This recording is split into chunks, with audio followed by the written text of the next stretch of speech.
Bonjour, dans cette présentation, nous allons vous présenter les types d'instructions qu'on peut trouver dans l'algorithmique ainsi que la notion d'organigramme. Donc ici, on va voir qu'il y a deux types d'instructions. Il y a les instructions séquentielles pour les instructions d'entrée, sortie et affectation, ainsi que les instructions qui font partie des structures de contrôle, comme les tests alternatifs simples et doubles, les boucles, les branchements, etc. Ensuite, on va voir la notion d'organigramme qui représente un schéma d'un algorithme. C'est la façon comment schématiser un algorithme. Donc, les types d'instructions. Nous avons deux types d'instructions. Il y a les instructions de type séquentiel et les instructions de structure de contrôle. Donc en algorithme, les instructions sont de deux types. Les instructions séquentielles comme la lecture, l'écriture et l'affectation. Il y a aussi les structures de contrôle comme le test alternatif simple ou bien double, les boucles et les branchements ou bien les sauts. Donc, c'est quoi la différence entre les instructions séquentielles et les instructions qui font partie des structures de contrôle? C'est que dans les instructions séquentielles, l'exécution d'une instruction séquentielle conduit automatiquement à l'exécution de l'instruction suivante. Donc, on exécute lire X, ensuite on fait l'instruction suivante automatiquement. Donc, par contre, dans les instructions qui font partie des structures de contrôle, l'exécution de ces instructions ne conduit pas automatiquement à l'exécution de l'instruction suivante, comme dans le cas de test. Si on fait un test, c'est pas automatiquement on va exécuter l'instruction qui vient juste après le test si. Donc ça dépend de la condition. Donc dans ce cas-là, on parle de contrôler le flux d'exécution selon des conditions, selon des tests, etc. Donc on va essayer de faire une petite récap sous forme d'un schéma pour les types d'instructions qui existent en algorithmique. Donc ici nous avons les instructions séquentielles. Donc nous avons l'instruction d'entrée, lire, ou bien read en Pascal. Il y a l'instruction de sortie, écrire. Il y a l'instruction d'affectation. Donc il y a les instructions de contrôle qu'on va avoir dans lesquelles on va avoir les instructions de test alternatifs, les instructions itératives, les boucles et les branchements. Dans le cas d'instructions de test alternatifs, on a test alternatif simple, si condition alors un ensemble d'instructions, une séquence d'instructions fait si, ou bien texte alternatif double, donc si le bloc du si, sinon le bloc du sinon et fait si. Dans les boucles, on a trois types de boucles, comme nous avons vu précédemment, la boucle pour, la boucle tant que et la boucle répétée. Maintenant, on passe à la notion d'organigramme. Donc, l'organigramme, c'est quoi? L'organigramme, c'est la schématisation d'un algorithme sous forme géométrique. Donc, nous avons des rectangles, des cercles, des losanges, etc. Et bien sûr, qui sont liés par des flèches. Donc, les flèches, ça représente l'acheminement d'exécution, ou bien la façon comment on exécute les instructions. L'ordre d'exécution, on peut dire l'ordre d'exécution des instructions. Donc, les instructions que nous avons dans l'algorithmique seront schématisées comme suit.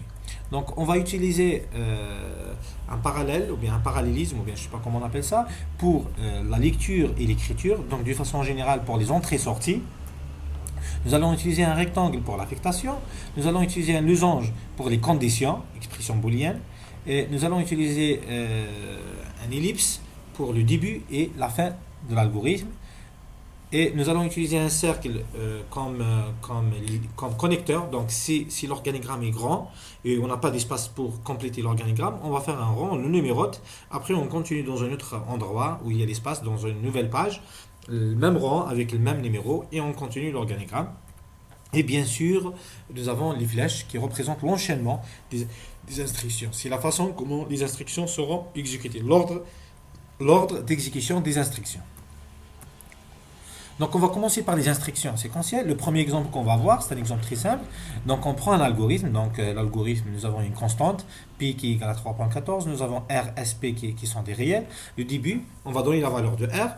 P c'est 2pr. Et S c'est P fois R, ou bien faire le carré de R. À la fin, écrire PS. Donc vous comprenez ici que cet algorithme permet de calculer le périmètre et la superficie d'un cercle. Donc on va essayer de schématiser ou bien de faire l'organigramme de cet algorithme.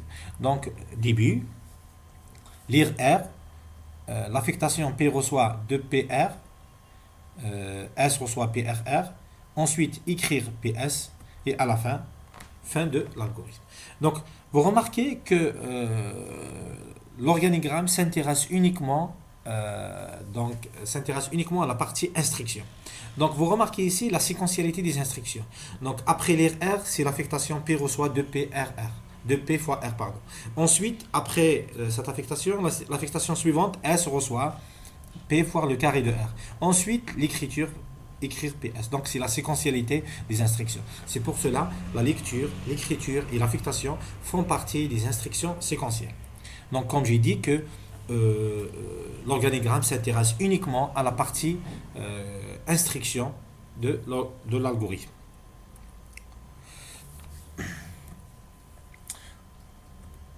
L'exemple suivant, on va voir un autre exemple. C'est comme tout à l'heure, donc des entrées, des traitements, des affectations et des sorties. Donc, ça sera la même chose. Donc la lecture, ensuite l'affectation, ensuite une autre affectation, une troisième affectation, après une quatrième affectation, à la fin l'écriture et fin de l'organigramme. Donc voilà, c'est séquentiel. On ne revient pas en arrière, on ne saute pas vers l'avant, etc., etc. Maintenant, on va voir la différence par rapport aux instructions de contrôle, les structures de contrôle. Donc, le premier exemple qu'on va voir, c'est le test alternatif simple. On va voir l'exemple suivant. Donc, x réel, lire x. Si x supérieur à 0, alors écrire x est positif, fait ainsi. Donc, ici, il va afficher, si x supérieur à 0, il va afficher x positif. Si x n'est pas supérieur à 0, ça veut dire qu'inférieur ou égal à 0, on ne fait rien. Donc, ça se traduit comme suit en algorithmique. Lire x, on a vu tout à l'heure, après un test. Donc, les tests, c'est à travers un losange. Maintenant, nous avons deux cas, oui. Donc, il va faire l'écriture. Si c'est non, il ne va pas faire l'écriture. Donc, les deux branches à la fin, oui et non, vont se rencontrer dans la fin de l'algorithme. Donc, voilà, c'est clair. Donc, l'instruction suivante, c'est test alternatif double. On va voir un autre exemple. Donc, dans le cas, il y a trois blocs, le bloc du C et C non, à l'intérieur duquel il y a deux blocs de C et C non. Donc, on a vu cet exemple déjà pour le X positif, X est négatif, X est nul. Donc, on va faire l'organigramme, lire X. Le premier test, X supérieur à 0. Si c'est oui, donc on va écrire X positif. Si c'est non, on va faire un autre test. Est-ce que X inférieur à 0? Si c'est oui, il va écrire X est négatif. Si c'est non, il va faire rien. Il va écrire X est nul. Donc les trois branches vont se rencontrer dans la fin de l'organigramme.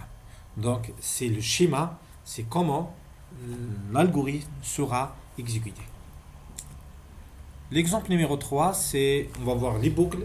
On va voir la première boucle, la boucle pour. Donc x réel et n entier. Lire x et n. S reçoit 0. Pour E reçoit 1 à n faire, S reçoit S plus X. Donc ça veut dire X fois X, X plus X, N fois. Donc à travers la boucle pour. À la fin, écrire S. Donc l'organigramme est comme suit. Voilà. Donc la boucle pour, ou bien la boucle tant que, ça devient un test et reçoit 1. Après, on va faire le test. Est-ce que I inférieur ou égal à N? Si oui, il va faire S reçoit S plus X. I reçoit I plus 1. Ensuite, on va revenir pour faire le test. Après l'incrémentation du compteur I. Si c'est non, il va faire écrire S à la fin de l'organigramme. Vous remarquez ici la notion de la boucle. On revient pour refaire le test. Donc c'est ici qu'il y a la boucle. C'est pour ça qu'on les appelle, les instructions itératives sont appelées des instructions de boucle. On va voir le déroulement à travers le déroulement de cette boucle, de cette partie d'organigramme. Donc ici, lorsqu'on arrive à l'incrémentation de I, on revient pour faire le test. Est-ce que I est inférieur ou égal à 1? Voilà. L'instruction suivante, c'est l'instruction tant que, la boucle tant que. C'est comme tout à l'heure, c'est exactement le même organigramme. Voilà. Maintenant, pour la boucle répétée, c'est un peu différent. La différence, elle réside où? La différence réside dans l'endroit de la condition et la sémantique ou bien le sens de la condition.